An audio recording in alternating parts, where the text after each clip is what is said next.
And there's more breaking news coming in now. Gordhan's replying affidavit to Oak Bay. In his affidavit, Gordhan refers to the January 29, 2016 meeting in Sandton with the business leaders, and the minister says that he does not recall referring to the Gupta family. He says the meeting took place on request of business leaders. He says he did not discuss any conspiracy theories against the Gupta brothers. He says he did not convene or control that meeting. Gordhan claims in his affidavit that he did not discuss a conspiracy against the Guptas. The minister also mentions that he did not say that Gupta's wings should be clipped. Now, joining me in studio to discuss this further is Cecil Russell, Special Projects Editor. She joins me in studio now. Cecil, a very good afternoon to you. Thank you for joining us. Now, what immediately pops out at me with this response from the Finance Minister is he does concede that a meeting happened with the 60, I don't know if we can call them managing directors, CEOs, but he does not say he remembers or not whether he asked, for the Gupta family wings to be clipped. He says that he does not recall saying anything like that, or even perhaps referring to the ministers. He says a couple of things. He says that the meeting definitely took place. It was not at his behest. He was invited there by the captains of industry. Remember, in the Oak Bay affidavit, they said that it was odd that if 60 captains of industry were invited, why were they excluded? He says he does not, that no minutes were taken. So it's now a case of, the family's version of it and his version of it, though there is another affidavit in the packet of somebody else from the Finance Ministry who was at that meeting. He says that the meeting did not. He does not remember. He does not recall the clip the wings statement at all. He's very at pains throughout the affidavit to show or to put his view that he is not running a conspiracy against the Gupta family. Remember, part of the affidavit was about the fact that after this particular meeting,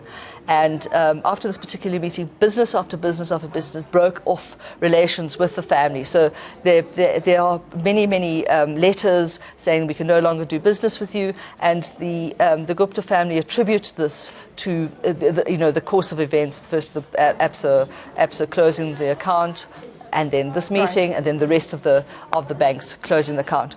So he also, he's very, the minister's very kind of clear that he thinks that in fact this is not only maybe that he did not act he did not act maliciously against the family. But we know him to be a very firm speaker. He doesn't mince his words. But then when we look at his response, he's not emphatically denying that perhaps this conspiracy conversation or meeting could have possibly happened. Do you think perhaps is trying to leave a gap or room in case perhaps someone will come and prove that indeed this meeting happened and this discussion did take place? Why would he not completely close it down and say, look, I absolutely do not have this conversation. There's absolutely no conspiracy against the Gupta family and their business in this country? He's fairly emphatic in his statement that he's not running a conspiracy. Well, he is saying that he is not running a conspiracy. However, I think that you may be right. Perhaps he may be leaving some room for the courts to decide, or for Oak Bay to bring confirmatory affidavits of, in fact, what they say that they have around that matter, around that discussion, or when he said that there's this politically connected family whose wings need to be clipped.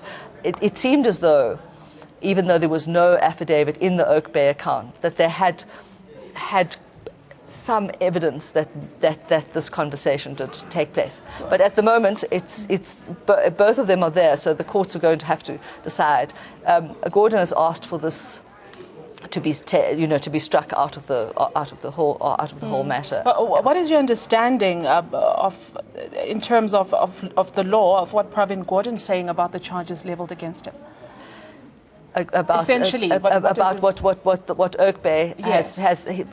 He's saying that he's saying a couple of things. First of all, he's emphatic that in fact Nazim Hauer who was the Oak Bay CEO at the time, did ask him to intervene between himself and the banks, even though in the Oak Bay affidavit it's very clear that they're not. It's not about the intervention. It's about the declaratory order. The Oak Bay says that the declaratory order is problematic because it will interfere in the separation of powers.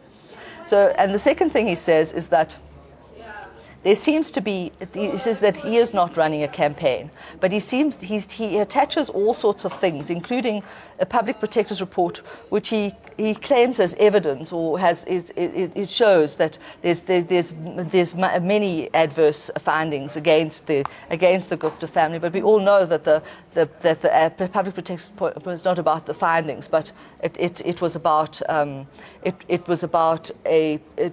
have a commission of inquiry in order to probe this further. And the third thing that he talks about is the FIC report. He says that Oak Bay says that a lot of these transactions happened after the banks had already closed the bank accounts, and therefore, why they're attaching this, this could not be evidence of wrongdoing or suspicious transactions. Yes. But Gordhan says in his affidavit, or this is the version he gives, is that that the fact that these transactions continued, or these so-called showed that the Gupta family was not attempting to reform itself. That those are his kind of allegations that he plays. So what you're having at the moment, you're having these two very spirited affidavits pitting against each other. The main issue is the declaratory order.